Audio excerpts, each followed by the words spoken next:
Jeff Carter is the worst part of this line right now. I mean, he's the biggest issue because he's not a movable asset. The best thing you can think of is maybe you put him on the wing, but there's nobody to take his spot as the Penguins' third line center.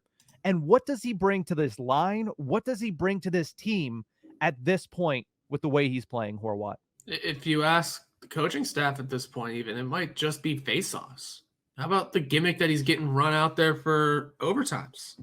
Take the I don't know. draw and immediately skate off the ice. It's a gimmick. What are we doing? That's horrible. Like, Yeah. you should not be keeping a guy in that's 38 years old because of faceoffs. Let's face it, the only reason he's out there is because he has a no trade clause and Uh-huh. he's being paid however much money he's being paid. I mean, that third line right now is making $9 million against the cap and producing like a fourth line. Like, they're producing like they should all be league minimum players. Exactly.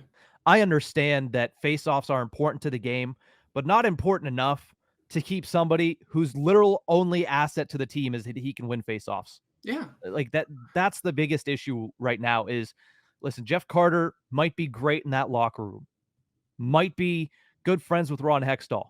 He's not a good hockey player right now. He's not. And the fact that you have to trot him out there as your third line center, you can't even make him your fourth line center because I don't think Teddy Bluger is good enough to take that role. I don't think Ryan Poehling is good enough to take that role. That's the biggest issue, is that the Penguins not only have this player that isn't performing, but they have nowhere to put him because they have no one to go in that spot.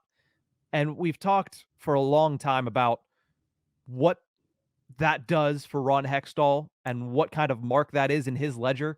I think Jeff Carter is undoubtedly and unquestionably the biggest black mark on Ron Hextall's ledger as Penguins general manager.